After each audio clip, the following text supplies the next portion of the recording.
Baik,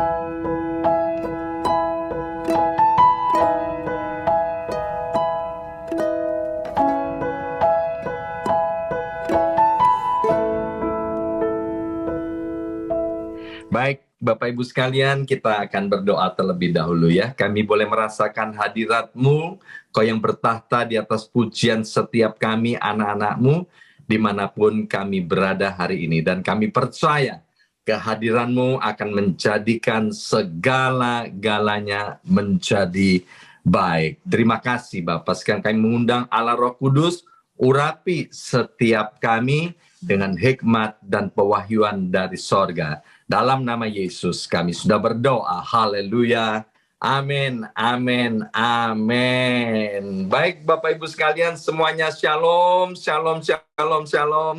Saya lihat tangan-tangannya mana, boleh dilambai-lambaikan. Ya, baik, terima kasih kepada Pak Fran, terima kasih kepada Ibu Gem, ya, Bu Gembala, Evangelis Eli Kurniawati untuk kesempatan yang diberikan kepada saya. Nah, hari ini kita akan sama-sama belajar dengan satu tema, jangan banyak menuntut. Ayo bersama saya ucapkan 2, 3, jangan banyak menuntut. Mari kita akan baca ayat firman Tuhan terlebih dahulu dari 2 Timotius pasal yang pertama, ayat yang ke-7.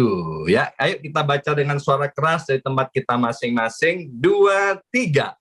Sebab Allah memberikan kepada kita bukan roh ketakutan, melainkan roh yang membangkitkan kekuatan, kasih, dan ketertiban. Ya, baik Bapak Ibu sekalian, satu kali saya ini membeli barang yang namanya e-robot. Ya, e-robot itu alat untuk ngepel itu, yang bisa jalan sendiri ya Pak Franda mantuk-mantuk atau ngerti dengan apa yang saya sebutkan ya. Nah, setelah beberapa tahun Bapak Ibu sekalian, maka e-robot ini rusak, nggak bisa jalan lagi ya. Dan kemudian saya bawa ke toko di mana saya membelinya. Mungkin Bapak Ibu sekalian ada yang familiar dengan logo daripada toko ini. Toko ini banyak sekali ada di New York, banyak juga ada di Amerika ya, logonya C ya. Nah, kemudian saya kembalikan ke toko ini, saya tanpa membawa tanda terimanya, karena di toko ini sistemnya tidak dijual untuk umum, tapi dijual kepada para member. Jadi harus kita jadi member. Ini toko amat sangat besar di New York dan hampir di seluruh state di Amerika Serikat. Waktu saya ke Australia, saya juga melihat toko ini ya. Dan kemudian bagian customer service dia tanya, berapa lama sudah beli barang ini ya. Kemudian saya bilang, oh kurang lebih kira-kira sekitar 3 atau 4 tahun. Kemudian dia cek, dia bilang, wah nggak ada nih kayaknya 3-4 tahun yang lalu. Kemudian dia bilang, oh ini ada nih, kamu beli barang ini 7 tahun yang lalu. Ya, jadi ternyata 7 tahun yang lalu saya beli barang itu, dan kemudian dia proses, saya kemudian diberikan kembalian uangnya, persis sama dengan kita waktu saya membelinya. Enak banget Bapak Ibu sekalian ya, jadi barangnya bisa dikembalikan tanpa dipotong ya. Nah Bapak Ibu sekalian, sayangnya dalam pernikahan kalau ada yang rusak, ada yang cacat atau tidak cocok, kita nggak bisa kembalikan dan juga tidak bisa ditukar ya. Alkitab bilang bahwa sejak zaman perjanjian lama sampai perjanjian baru memang Tuhan menghendaki suami dan istri ya, pria dan wanita yang bersatu sudah tidak boleh dipisahkan oleh apapun juga kecuali oleh maut ya. Jadi no return, no exchange ya. Jadi buat yang sudah menikah, selamat datang di dalam kelompok orang-orang yang sudah menikah. Ya, saya lihat wajah-wajah dari Bapak Ibu sekalian adalah wajah-wajah yang berkemenangan. Ya, saya tahu PD Victory luar biasa, sangat terkenal, dipakai oleh Tuhan untuk menolong dan memulihkan banyak keluarga. Bapak Ibu tahu nggak? Ibu gem kita, Ibu Eli, waktu ada di New York ya, ketika kita jalan, orang baru dengar suaranya langsung noleh. Dia bilang, saya kok pernah dengar ya suara ini? Oh, Ibu Eli, wah terkenal banget saudara ya kan? Saya aja yang udah di New York 14 tahun, banyak orang nggak kenal. Tapi Ibu Eli baru jalan-jalan aja di New York udah banyak terkenal ya. Saya senang sekali dengan apa yang ada di PD Victory. Maka itu Bapak Ibu sekalian, ketika orang menikah, itu yang harus diperhatikan, yaitu mengenai bobot, bibit, dan bebet. Ya kan, itu orang-orang Jawa punya satu falsafah yang luar biasa. Ya kan, bobot itu apa? Ya kan, bobot itu dia punya pekerjaan atau enggak, pekerjaannya seperti apa. Bibit itu keturunannya siapa, bagaimana keturunannya. Bebet itu kan begini, pergaulannya dengan siapa. Ya, orang sering bilang begini kalau mau menikah, buka mata lebar-lebar. Kalau sudah menikah, tutup mata rapat-rapat. Ya, salah satu statement daripada Ibu Eli kan luar biasa. Apa itu? Bisu tuli, buta bisu tuli ya. Buta bisu tuli. Wah, itu statement yang luar biasa Bapak Ibu sekalian ya. Jadi memang kalau sudah menikah, please jangan banyak menuntut ya. Nah, di New York ini ada satu patung yang sangat terkenal, di mana kalau turis-turis datang ke Amerika, salah satunya kepengen foto dan pergi ke lokasi di mana patung ini berada. Ya, patung ini ada di New York, dikenal dengan nama Patung Liberty. Ya, nah, Bapak Ibu sekalian, liberty artinya kebebasan, liberty artinya kemerdekaan, ya, merdeka, merdeka. Dan orang datang ke Amerika, salah satunya yaitu mereka punya American Dream, yaitu bebas menyatakan pendapatnya apa saja, ya kan, merdeka sebebas-bebasnya. Tapi sayangnya Bapak Ibu sekalian, kemerdekaan yang diberikan itu tanpa disertai dengan tanggung jawab, ya. Saya nggak cerita di kota-kota lain, misalnya di New York, ya. Di New York kan kereta bawah tanahnya sangat terkenal sekali, kemudian amat sangat banyak jalurnya, keretanya banyak, tapi sayang sekali ya, setiap tahun ada kurang lebih sekitar 50 sampai 60 orang yang meninggal ya di kereta bawah tanah. Mengapa? Karena ada orang-orang usil Bapak Ibu sekalian, itu suka jongkrokin orang gitu ya. Jadi orang lagi antri kereta, kemudian keretanya mau datang dijongkrokin. Kemudian apa? Orangnya nabrak kereta dan meninggal dunia. Ini namanya menyalahgunakan kemerdekaan ya. Seharusnya Amerika itu kan punya patung Liberty, tapi juga harus punya patung yang lain, yaitu patung responsibility atau tanggung jawab ya. Jadi kemerdekaan itu harus disertai dengan tanggung jawab. Jangan hanya bicara hak, tapi tidak disertai dengan tanggung jawab. Maka itu saya seringkali begini, saya ajarkan kepada para orang tua murid bahwa anak-anak itu harus diajar bukan hanya 3R, tapi harus diajar 4R. 3R itu apa? Reading, writing, arithmetic. Ya, anak-anak kan diajar apa? Reading, membaca, writing, menulis, arithmetic itu adalah matematika. Ya, di mana-mana orang tua suka ngajarin anaknya supaya bisa membaca, menulis, dan matematika. Itu tidak salah, bagus. Tapi jangan lupa harus diajar R yang keempat. Apa itu R yang keempat? Yaitu tanggung jawab. Kita-kita ini harus bertanggung jawab atas setiap pilihan dan keputusan kita. Ya, saya sering ajarkan kepada jemaat maupun kepada anak-anak saya waktu mereka masih kecil. Misalnya kita diundang makan ke rumah seorang teman, seorang keluarga, atau di dalam sebuah pesta. Dan kalau itu makanan prasmanan, boleh ngambil sesukanya, maka ambillah secukupnya. Jangan ambil sebanyak-banyaknya dan kemudian nggak habis atau nggak suka dibuang. Ini namanya kan tidak tanggung jawab. Ya, saya ajarkan kepada anak-anak maupun kepada jemaat, kita harus mulai bertanggung jawab untuk perkara-perkara yang kecil. Kalau kita bisa bertanggung jawab untuk perkara-perkara yang kecil, maka kita juga akan bisa bertanggung jawab untuk perkara-perkara yang besar. Kembali kepada pernikahan, Bapak Ibu sekalian, ya. Kalau kita sudah masuk dalam pernikahan, kita harus berani bertanggung jawab, berani berbuat, berani bertanggung jawab, berani memutuskan untuk menikah dengan gadis idamannya, atau berani menikah dengan pria idamannya.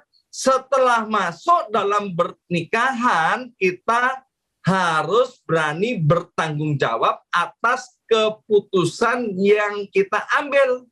Sehingga ketika kita berani bertanggung jawab, kita tidak akan banyak menuntut. Orang yang banyak menuntut, nanti akhirnya dia akan kecewa.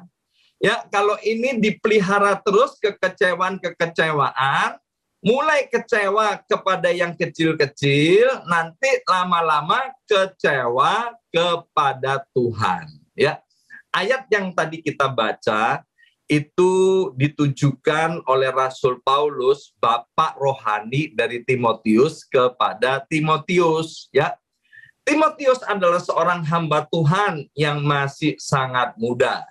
Dan kemudian dalam perjalanan pelayanannya, Timotius mulai kecewa, Bapak Ibu sekalian, ya kan? Mulai kecewa melihat situasi dan keadaan, dan kemudian Timotius mulai mau mundur dari pelayanan, dan kemudian nanti ujung-ujungnya akan mundur dari pengiringan akan Tuhan. Nah, Bapak Ibu sekalian, ya, kita itu tidak bisa merubah situasi, kondisi, kita juga tidak bisa merubah orang lain. Bukankah kita sering bilang begini, aduh suamiku keras kepala, aduh istriku itu keras kepala, susah sekali untuk merubah mereka, ya kan? Memang susah Bapak Ibu sekalian merubah orang lain. Lebih mudah mana? Merubah orang lain atau merubah diri sendiri? Ya tentu lebih mudah merubah diri sendiri. Bapak Ibu sekalian tahu nggak? Orang yang banyak menuntut artinya orang itu sedang melihat selumbar di mata saudaranya. Sedangkan dia nggak bisa melihat balok di matanya sendiri. Nah, kembali ke Timotius. Timotius dinasihati oleh Rasul Paulus, ya. Dia bilang begini, "Hei, Timotius, ingat bahwa Tuhan sudah memberikan Roh Kudus-Nya kepada kamu. Itu adalah Roh yang memberikan kamu kekuatan, Roh yang memberikan kepada kamu kasih, dan Roh yang memberikan kepada kamu ketertiban." Dan ayat ini juga berlaku untuk setiap kita, ya. Mari kita baca lagi 2 Timotius pasal yang pertama ayat yang ke-7 tadi. Sebab Allah memberikan kepada kita bukan roh ketakutan, melainkan Roh yang membangkitkan kekuatan, kasih, dan ketertiban. Bersama saya ucapkan kekuatan, kasih, dan ketertiban. 2, 3. Kekuatan, kasih, dan ketertiban. Nah, Bapak Ibu sekalian, percayalah, apa yang terjadi di dalam hidup kita, Roh Kudus itu tidak pernah meninggalkan kita. Amin. Roh Kudus itu yang memberikan kepada kita kekuatan, kasih, dan ketertiban. Kekuatan apa? Kekuatan untuk menghadapi setiap masalah dan persoalan dalam hidup ini, sehingga kita tidak akan lagi banyak menuntut, dan menuntut. Bicara tentang kasih, ini ditulis dengan kata agape, artinya dengan kasih kita bisa menutupi segala kekurangan. Kekurangan siapa? Kekurangan pasangan hidup kita. Kekurangan siapa? Kekurangan para pemimpin kita. Kekurangan siapa? Kekurangan anak-anak kita. Kekurangan siapa? Kekurangan sahabat-sahabat kita. Itu bisa ditutupi dengan kasih. Dan saya mau tekankan pada hari ini yaitu tentang ketertiban. Bersama saya ucapkan ketertiban, 2, 3, ketertiban ya. Nah, ketertiban di sini di dalam bahasa Yunaninya ditulis dengan kata sopronismos ya, sopronismos. Artinya apa? Sopronismos artinya adalah disiplin diri, penguasaan diri, menahan diri, memerintahkan diri, pikiran sehat, akal sehat, self-disiplin, self-control, ataupun sound mind. Ya, ini arti daripada kata ketertiban, Bapak Ibu sekalian. Ya, nah Bapak Ibu sekalian, Paulus bilang kepada Timotius, kamu harus bisa menguasai diri. Kamu harus bisa mendisiplin dirimu sendiri. Nah, Bapak Ibu sekalian, kita ini akan menjadi orang-orang yang tidak kecewa, tidak mudah kecewa ketika kita tidak banyak menuntut. Jadi bagaimana agar kita tidak banyak menuntut? Sebab kalau orang terus-menerus banyak menuntut dan kemudian dia hidup dalam kekecewaan, hidupnya tidak akan pernah mengalami yang namanya kemenangan. Ya. Jadi yang pertama yaitu kita harus mulai disiplin untuk menjaga pikiran. Bersama saya ucapkan disiplin menjaga pikiran. 2, 3, disiplin menjaga pikiran. Mari kita baca Filipi pasal 4 ayat yang ke-8. Dikatakan begini, jadi akhirnya saudara-saudara, semua yang benar, semua yang mulia, semua yang adil, semua yang suci, semua yang manis, semua yang sedap didengar, semua yang disebut kebajikan, dan patut dipuji, pikirkanlah semuanya itu. Bapak Ibu sekalian, tahu nggak kita, sadar atau nggak bahwa pikiran itu adalah ibu dari segala macam perbuatan. Sekali lagi, pikiran itu adalah ibu dari segala macam perbuatan. Sekali lagi, pikiran itu adalah ibu dari segala macam perbuatan. Kalau pikirannya benar, pasti perkataannya benar. Kalau perkataannya benar, maka nanti perbuatannya akan benar. Kalau perbuatannya benar, maka responnya akan benar. Kalau pikirannya kudus, maka perkataannya akan kudus. Kalau perkataannya kudus, perbuatannya akan kudus. Ketika kita menghadapi sesuatu yang tidak kita sukai, responnya juga akan kudus. Kalau pikirannya kotor, perkataannya akan kotor. Karena perkataannya kotor, perbuatannya akan kotor. Karena perbuatannya kotor, maka responnya akan kotor. Jadi penting sekali Bapak Ibu sekalian, kita mendisiplin untuk menjaga pikiran kita, yaitu berpikirlah seperti Kristus berpikir. Caranya gimana? Tuhan, kalau engkau jadi aku menghadapi suami yang model begini, kira-kira harus berespon seperti apa? Tuhan, kalau engkau jadi seperti aku, kalau menghadapi istri yang model begini, aku ini harus berespon seperti apa? Apakah aku harus menuntut mereka? Waktu saya pulang ke rumah setelah saya selingkuh 4 tahun, Bapak Ibu sekalian, saya ini kan seperti orang yang habis keluar dari rumah sakit, ya, dalam keadaan lemah, ya, lemah imannya, lemah rohaninya, meskipun dulunya saya orang mengenal Tuhan, saya pelayan Tuhan. Jadi waktu saya pulang dari perselingkuhan, hidup saya itu duniawi banget.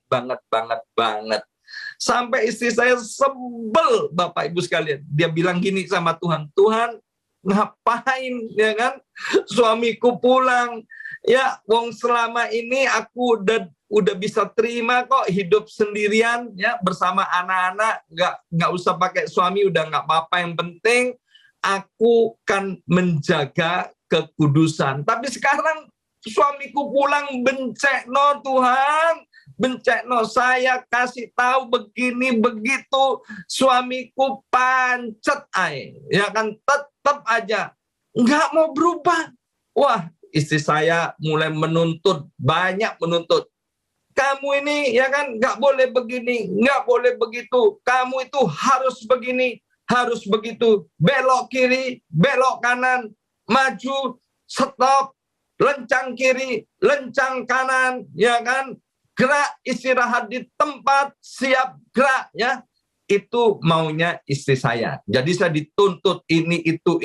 Wah, saya udah nggak kerasan lagi, ya kan, mulai ancer-ancer lagi, mau minggat kemana, ya kan. Bapak Ibu sekalian, ketika keluarga kami dipulihkan, ya, saya kan dipakai oleh Tuhan bersama istri untuk mengkonseling keluarga-keluarga supaya juga dipulihkan. Satu kali ada seorang suami, ini juga pendeta, Bapak Ibu sekalian, dia pulang dari perselingkuhan, ya kan, pulang ke rumah, dan kemudian di dalam satu pembinaan, setelah itu kurang lebih 17 hari atau 20 hari, si suami minggat lagi, Bapak Ibu sekalian, ya kan. Dan sampai hari ini nggak ketahuan kemana. Kenapa suaminya minggat? Karena waktu pulang ke rumah dituntut begini, dituntut begitu, harus begini, harus begitu. Dia nggak betah, Bapak Ibu sekalian, ya. Saya percaya, Bapak Ibu sekalian, Tuhan mau pulihkan setiap kita. Amin. Bagaimana caranya? Tuhan mulai mau agar supaya kita memakai pikiran Kristus. Jangan banyak menuntut. Akhirnya istri saya itu dikasih tahu Tuhan, ya kan? Tuhan bilang begini, kalau kamu tenang, nanti suamimu akan tenang. Ya, terjemahan daripada Ibu Eli, buta, bisu, dan tuli. Ya, bukan nggak lihat, ya kan? Lihat. Bisu bukan artinya nggak bisa ngomong, tapi sengaja nggak mau ngomong. Tuli bukan artinya nggak mau mendengar, nggak bisa mendengar. Tapi buta, bisu, tuli, atau Bu Yongki bilang kamu tenang, itu bicara tentang respon. Amin. Jadi kita mau serahkan lingkungan maupun orang-orang di mana kita nggak bisa merubah mereka, maka kita sendiri yang harus berubah. Amin. Dengan cara gimana? Dengan cara mulailah masuki pikiran-pikiran kita, bukan dengan telenovela, bukan dengan drama Korea, bukan dengan filsafat dunia, dan bukan dengan asumsi, bukan dengan halusinasi, dan bukan dengan apa lagi? ya kan, asumsi, halusinasi, ilustrasi, ya semua yang bau terasi itu Bapak Ibu sekalian ya. Tapi kita harus isi pikiran kita dengan firman Tuhan ya. Harus sesuai dengan firman Tuhan, yaitu tadi dikatakan yang benar, yang mulia, yang adil, yang suci, manis, dan sedap didengar. Yang kedua, bagaimana supaya kita tidak banyak menuntut?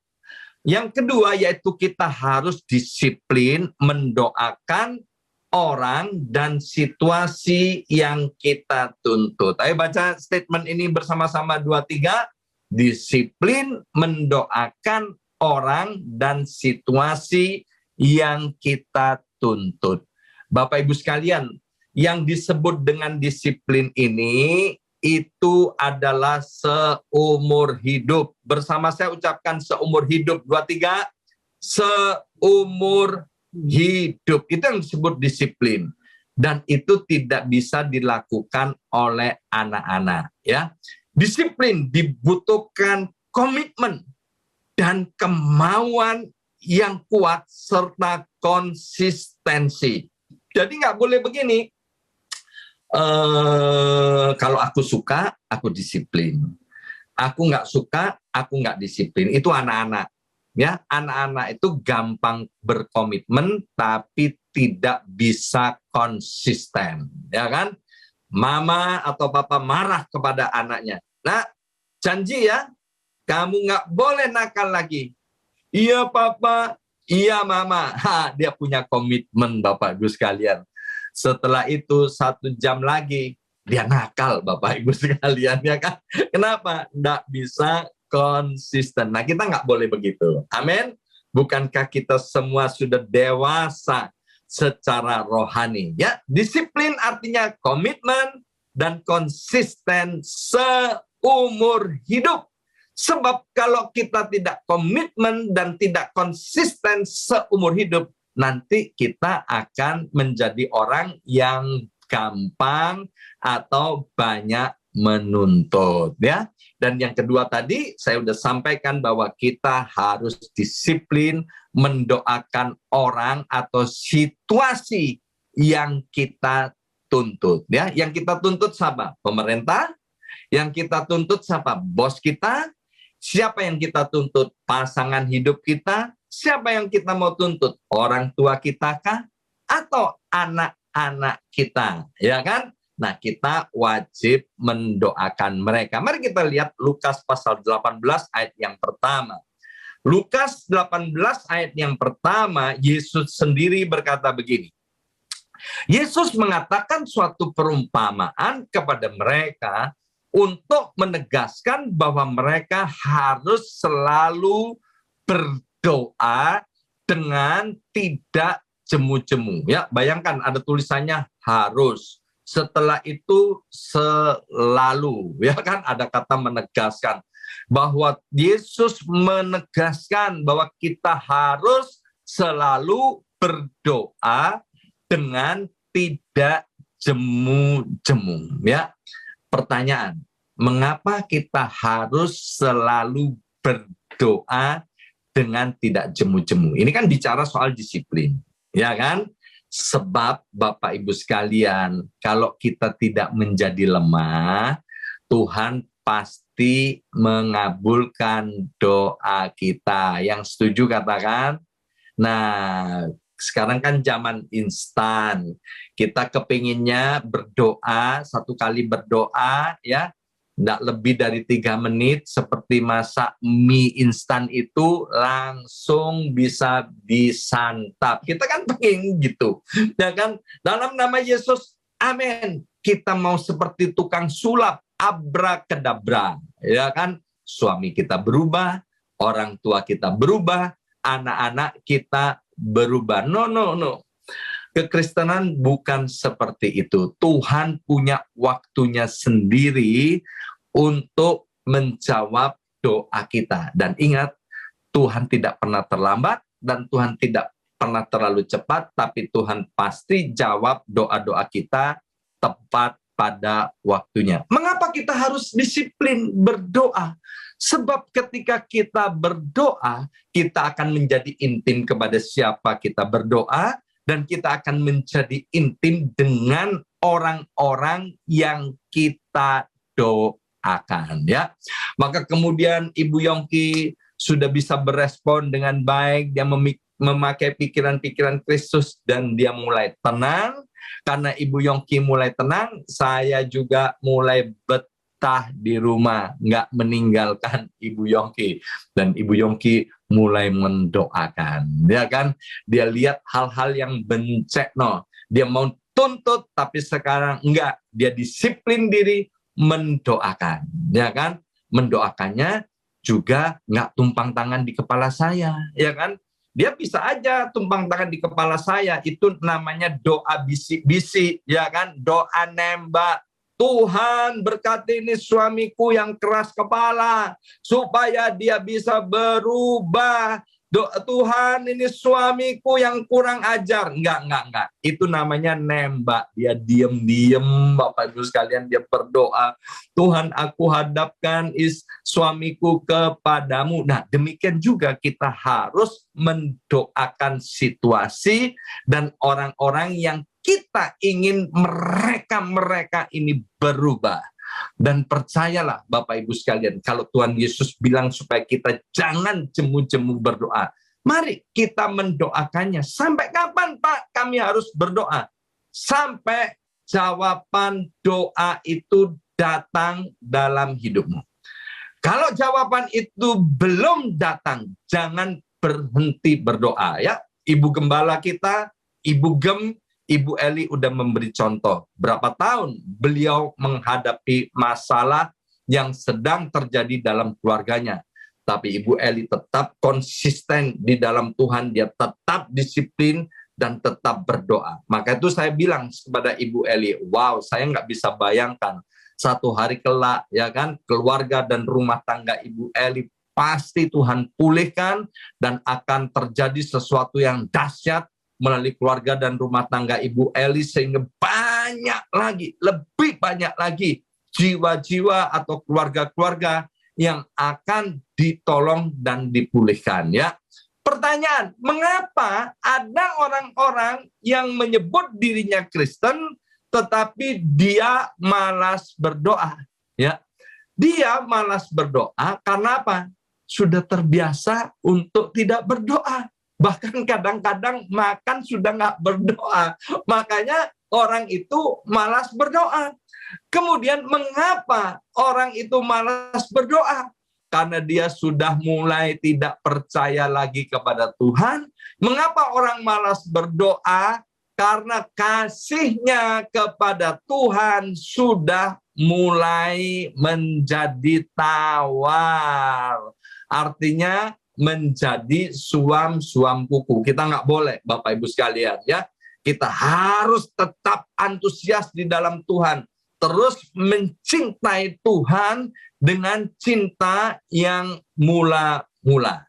Dan yang terakhir, bagaimana supaya kita tidak banyak menuntut?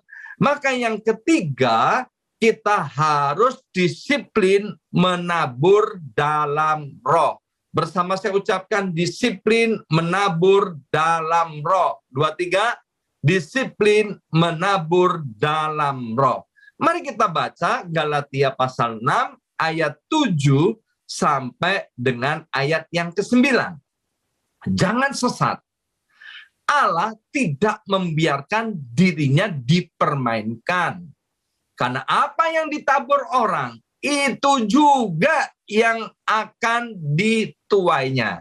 Ya, ayat yang ke-8, sebab barang siapa menabur dalam dagingnya, ia akan menuai kebinasaan dan dari dagingnya, tetapi barang siapa menabur dalam roh, ia akan menuai hidup yang kekal dari roh itu. Perhatikan ayat yang ke-8 ini, ada 2 macam taburan, yaitu taburan di dalam daging dan taburan di dalam roh.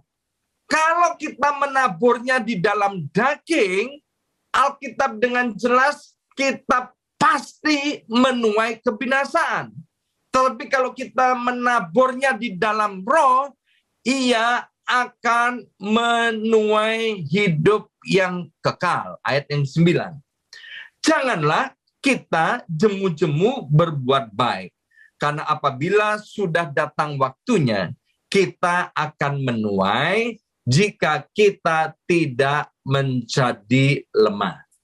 Bapak Ibu sekalian, di negara-negara komunis, negara-negara ateis, negara-negara yang tidak percaya akan Tuhan, ya, para petaninya, dia ngerti kalau dia mau menuai, maka dia harus menabur.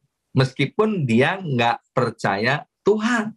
Ya, orang-orang ateis, orang nggak percaya Tuhan, dia ngerti kalau dia mau menuai jagung, dia harus menabur biji jagung. Kalau dia mau menuai kacang, dia harus menabur biji kacang. Ya, nggak bisa. Kalau udah menabur kacang, kemudian didoakan, Tuhan, tolong Tuhan, supaya kacang yang saya tabur menjadi pohon durian. Ya, itu nggak bisa, Bapak Ibu sekalian, ya kan, menabur kacang pasti menuai kacang. Nah, sekarang apa yang akan kita tuai? Ya, kalau kita mau menuai kehidupan yang kekal, kalau kita mau menuai pemulihan keluarga, maka kita harus menabur di dalam roh, ya. Nanti Bapak Ibu sekalian bisa baca dari Galatia pasal 5 ayat 19 sampai dengan 23. Itu diajarin bagaimana kita menabur di dalam daging dan bagaimana kita menabur di dalam roh. Saya nggak akan bacakan ayat itu, Bapak Ibu sekalian, tapi saya mau kasih tahu Bapak Ibu sekalian, kalau kita berhenti menabur, maka kita akan berhenti menuai. Kalau kita tidak menabur, jangan mimpi kita akan menuai.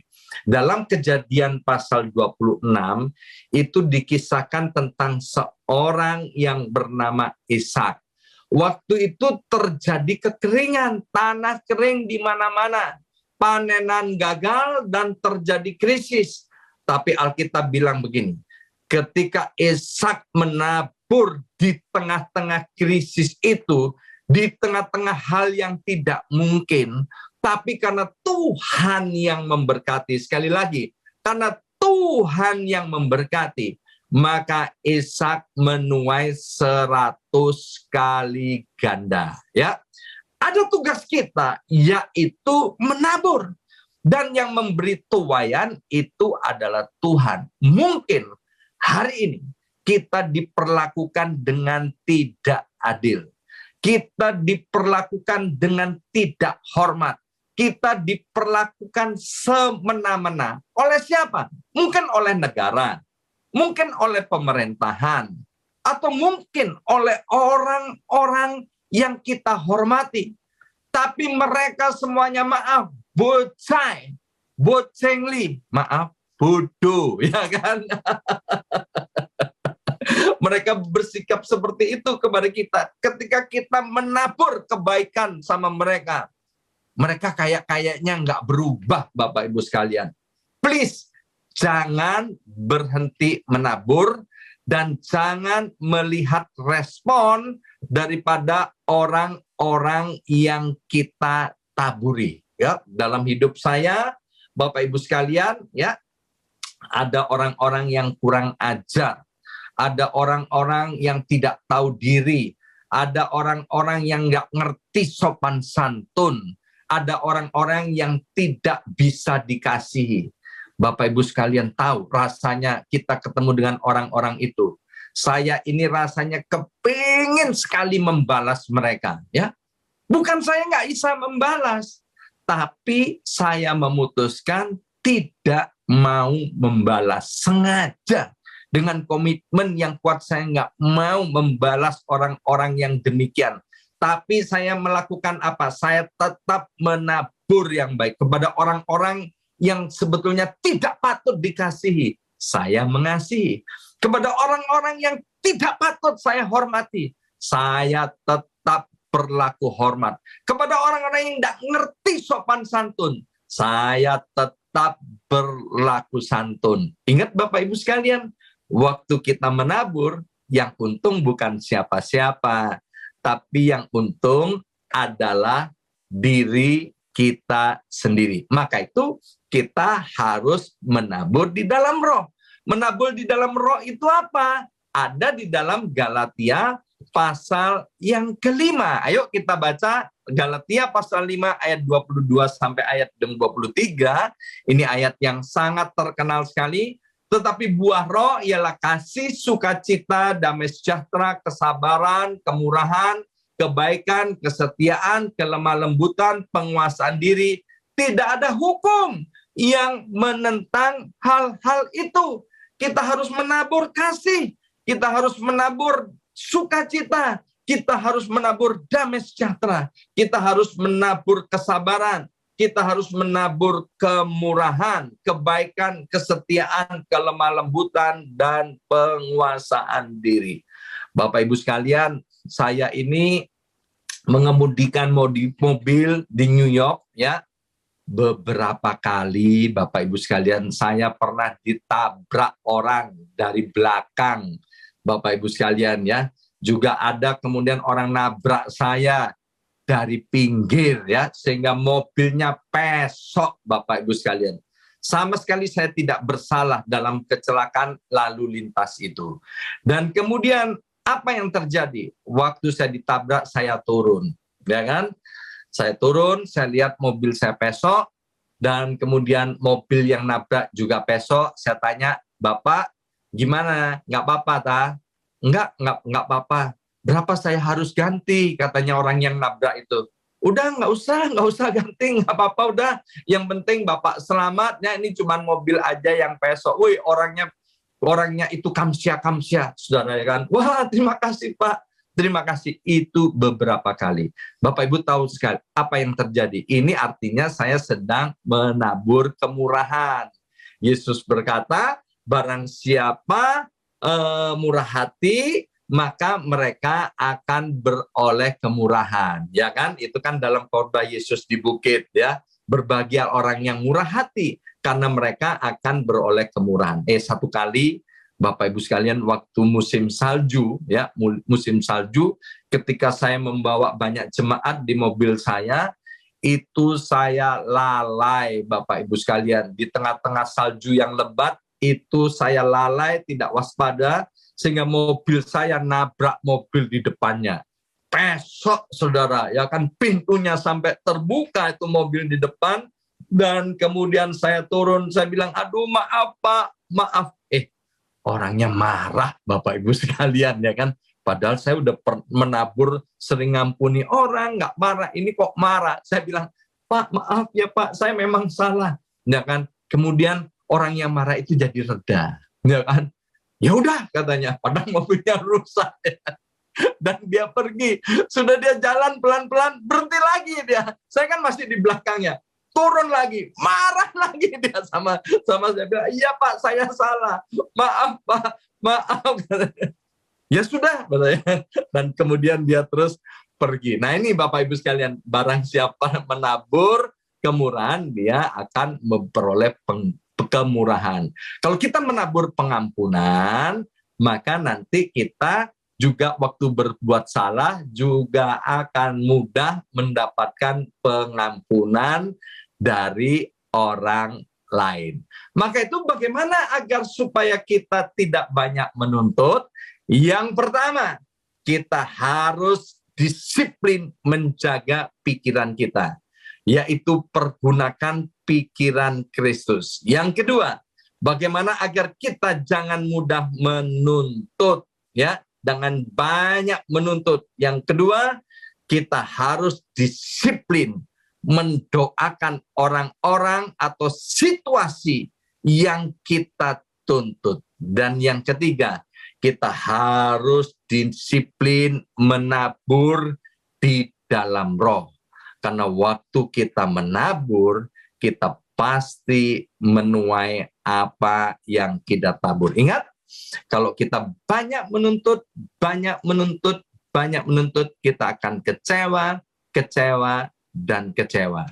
Ketika kita membiasakan diri menjadi kecewa, kita akan mundur dari Tuhan dan kemudian hidup kita tidak akan mengalami kemenangan. Maka itu jangan banyak menuntut, serahkan segala perkara kepada Tuhan dan percayalah Bapak Ibu sekalian, kita pasti dibela oleh Tuhan. Seperti keluarga dan rumah tangga kami.